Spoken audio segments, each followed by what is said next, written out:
Chapter 5, Hillary's War. In the last Democratic debate on Sunday, June the 3rd, Hillary Clinton often referred to the war in Iraq as President Bush's war. But as she makes her push for the White House, has the junior senator forgotten that this war also belongs to her? A new book called Her Way, The Hope and Ambitions of Hillary Rodham Clinton by New York Times authors Jeff Gerth and Don Van Natta highlights how this war, in fact, is Hillary's also.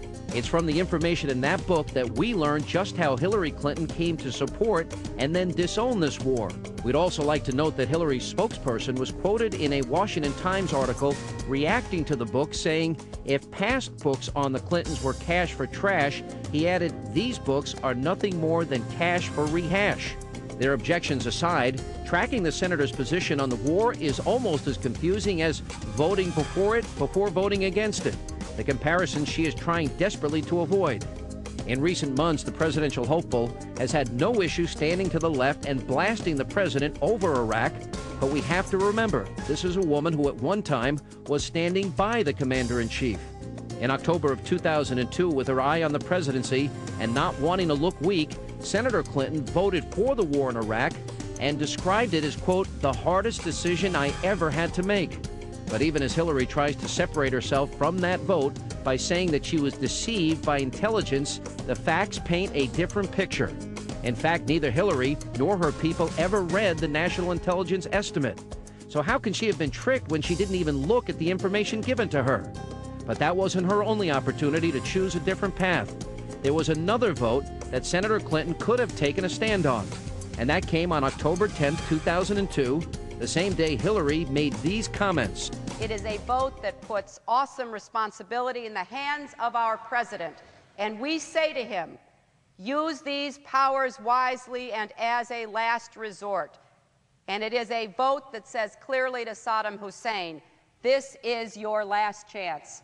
Disarm or be disarmed. But just hours after she gave that speech, Clinton voted against an amendment by Carl Levin that required the president to engage in a two-step diplomatic process before using force against Iraq. In Her Way, the authors speak about this important moment and again show that this war is also Hillary's. They say, quote, the Levin amendment presented Hillary with the perfect change to demand that Bush actively pursue additional diplomacy before going to war. But she chose not to do so, instead joining the significant majority of 75 senators who voted against Levin's proposal. Those 75 were largely the same ones who then voted the next day in favor of the war authorization. The woman who is now saying we shouldn't be there had multiple opportunities to vote against it, but she didn't. Fast forward to November of 2003, 6 months after the president announced that major combat operations in Iraq had ended. It was 2 days after Saddam Hussein's capture that she delivered a speech where she said we needed patience and to stay the course.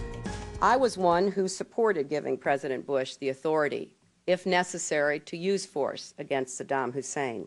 We have no option but to stay involved and committed. A year into the war, when most Democrats completely turned their back on the president's decision to invade Iraq, Hillary maintained her support. Soon after she took a trip to Baghdad, Hillary appeared on NBC's Meet the Press, where she said it would be a mistake to call for a withdrawal of troops or set a timetable. Hillary went on to say, quote, we don't want to send a signal to insurgents, to the terrorists, that we are going to be out of here at some, date certain. Hillary's chief strategist, Mark Penn, made a good rationale in Her Way, saying, quote, it's important for all Democrats to keep the word mistake firmly on the Republicans and on President Bush. And as the authors go on to note, Hillary, who was always hesitant to make a mistake, wasn't going to have her name attached to a mistake. However, as time passed on, she realized her name by her Democratic colleagues was being attached to mistake. As soon as she was being left out on her own, Hillary quickly changed beats.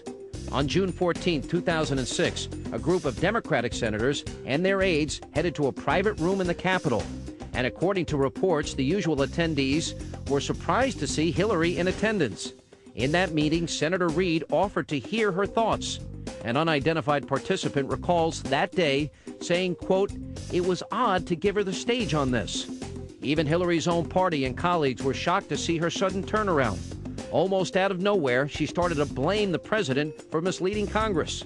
Senator John McCain remarked on her 180 and said, quote, "I didn't see early on, or at least for a couple of or 3 years, the allegation surfaced that President Bush had, quote, misused his authority.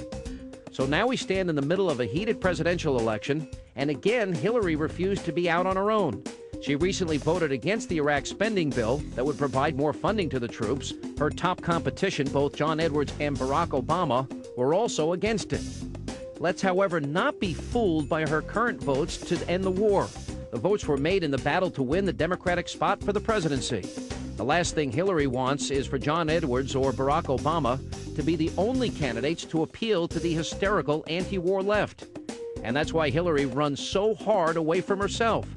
In 2002, she was concerned that the first woman to be a serious candidate for president would look weak by voting against a war that enjoyed widespread popular support.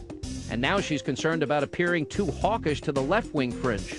No matter how far she runs, it is the inescapable truth that this war is still Hillary's war too. And that's why this is another chapter on the Clintons that is anything but close.